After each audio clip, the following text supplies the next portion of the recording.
বাংলাদেশের মানুষের উপরে গণহত্যা চালিয়ে মানবতা বিরোধী অপরাধ করে যে ভয়ঙ্করতম পাপ আওয়ামী লীগ দল হিসেবে করেছে, সেই পাপ থেকে মুক্তির এখন পর্যন্ত কোনো উপায় তারা অবলম্বন করে নাই। আওয়ামী লীগের বিচার এখন পর্যন্ত হয় নাই। ছাত্রলীগের সন্ত্রাসীরা এখনো পর্যন্ত আমাদের সহযোদ্ধাদেরকে খুনের হুমকি দিয়ে বেরোচ্ছে, বিভিন্ন জায়গায় খুনের ঘটনাগুলো তারা ঘটাচ্ছে। এমত অবস্থায় আইনি দিক থেকে আওয়ামী লীগের ভোটের প্রতিদ্বন্দ্বিতা করতে বাধা না থাকলেও ছাত্র জনতা, বাংলাদেশের আপামর মানুষ এই ফেসিবাদী গণহত্যাকারী মানবতা বিরোধী যে দলটি আছে তাকে কোনোভাবেই বাংলাদেশের রাজনীতিতে আর রেলিভেন্ট হতে দেবে না। এর জন্য যদি আমাদেরকে আবারও রক্ত দিতে হয়, আমরা রক্ত দেওয়ার জন্য প্রস্তুত আছি। লুটেরা বুর্জোয়া হওয়ার যে মানসিকতা, সেখান থেকে বেরিয়ে আসতে হবে। সবাইকে জাতীয় স্বার্থে জাতীয় বুর্জোয়া হতে হবে। যারা দেশের স্বার্থে কাজ করবেন, দেশের মানুষের কর্মসংস্থান নিয়ে কাজ করবেন, দেশের মানুষের সুবিধাগুলো দেখবেন এবং একই সাথে তারা এই যে অর্থ পাচার হয় সেই পাচারের মতো কর্মকাণ্ড থেকে তারা বিরত থাকবেন। আমরা আশা করব সরকার যে সিন্ডিকেটগুলো আছে সেই সিন্ডিকেটগুলো যারা করছে তাদের বিরুদ্ধে কঠোরতম ব্যবস্থা নেবে এবং আমরা সামনের দিনে জুলাই আগস্টের অভ্যুত্থানের মধ্য দিয়ে যে বাংলাদেশ পেয়েছি, সেই বাংলাদেশের এখনো অনেক ফেসিবাদী নীতি, এখনো পুরনো অনেক বিধি কানুন ব্যবস্থা রয়ে গেছে।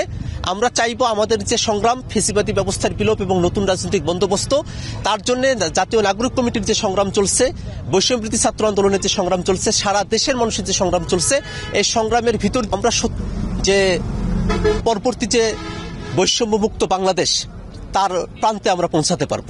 বাংলাদেশে জুলাই আগস্টের যখন অভ্যুত্থান হয় তখন ছাত্র তরুণরা বাংলাদেশের রাজপথ এমনভাবে তারা দখলে নিয়েছে, বাংলাদেশের মানুষকে মুক্তির জন্য তারা তাদের জীবন দিতেও কুণ্ঠাবোধ করে নাই। আমরা সেই 5 আগস্টের সময়কালেই বাংলাদেশের রাজনৈতিক মেরুকরণ আমরা দেখেছি।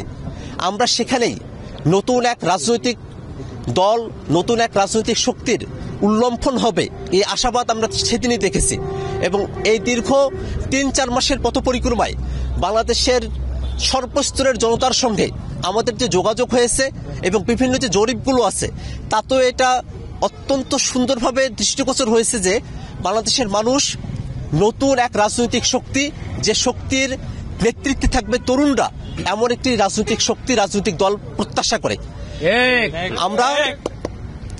আমরা ছাত্র তরুণরা মিলে যে রাজনৈতিক দলটি প্রতিষ্ঠার কথা বলছি, এই রাজনৈতিক দল আমরা মনে করি নাগরিক কমিটি যে রাজনৈতিক ভাষা উৎপাদন করছে সেই ভাষার ভিত্তিতেই এই দলটি গঠিত হবে।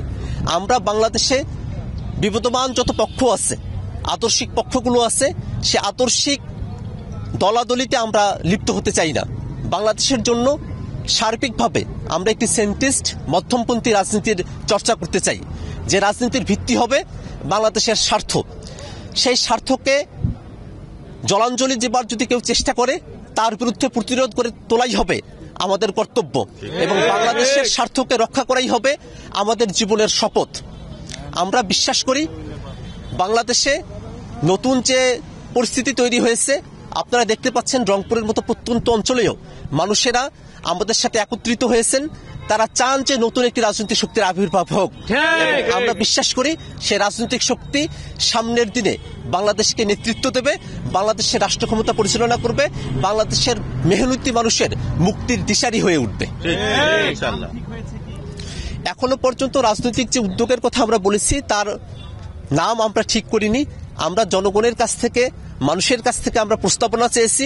অনেকগুলো নাম প্রস্তাবনায় এসেছে।